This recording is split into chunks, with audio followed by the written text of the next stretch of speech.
This is perceived credibility? I think it's redundant, but I Yeah. could answer it. Credibility Because is that perception. distinguishes the 2 points. So, because you're off asking people, so what you're getting there is what they perceive. For the first one, you mean? Yeah. And in the second case, you're trying to determine if those perceived attributes actually are Valid. no. See, how do you make a metric out of that? Or do you convert it to a metric?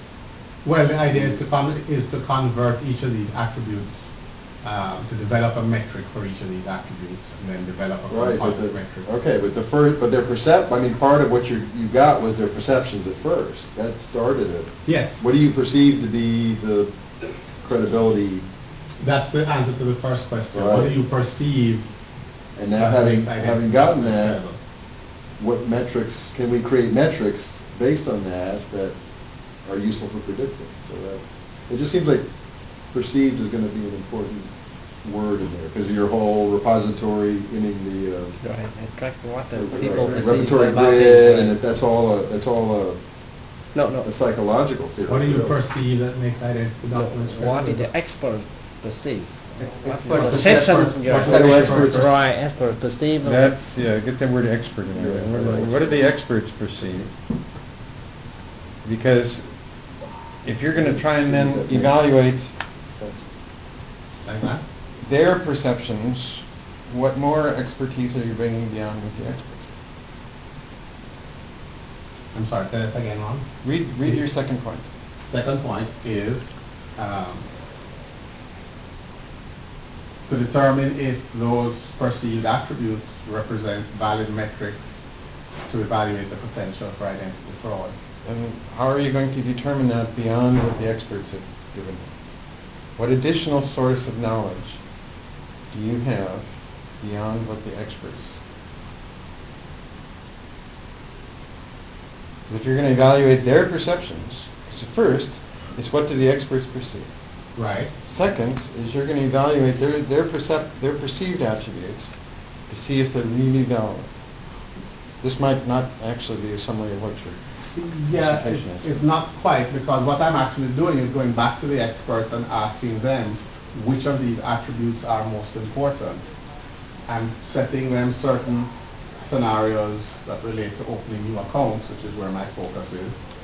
And I'm saying, under these scenarios, which of these attributes that you've identified are most important in making your evaluation of credibility, your evaluation of the potential for identity fraud.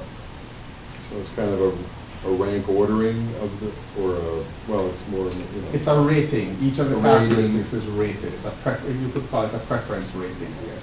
so you're first seeing what, Yeah, but they all agree that tamper resistance is an important characteristic. They trust better a document that has tamper resistant. I mean, literally. I mean, I had one of the people that I interviewed tell me straight out, he would not accept my old-fashioned Florida driver's license because it has very little, if any, tamper resistance. It has very little security built into it. It has no holograms, it's not embedded, there's nothing embedded in plastic. They told me that this would not be acceptable for them. I mean, we can, I really think we can argue a lot about whether this is really a characteristic or not. Right. But it's not what I think. Right. This is what Right. the experts are telling me. So I guess I have a hard time responding to a critique that says this is not a characteristic when No, yeah. that's what the experts tell me. Right. I don't say it's not important. I Yeah, say it's like sure. they mix up very different things, Yes, but which are essentially different class of ontology, different because of the way, because of Right. the context and, And the the way they have. think. And Right. even the way they think. And researchers can do that. They can go and bring in different dimensions into this. Sure. But this is In a fact, very one. This is in fact, one of the real advantages of the repertory grid approach is that you are not putting your ideas about what credibility should be. You keep those completely off the table. If I use an interview method, my questions would have to be designed a certain way, they'd be interpreted a certain way. So I'd get data and I'd get answers to the questions I'm asking. But if I'm not asking the right questions, I won't get the data. This approach goes to the experts and it has no preconceived notions of what to expect. I tell them, the method that I go through says, tell me what you think about when you think about these different types of documents.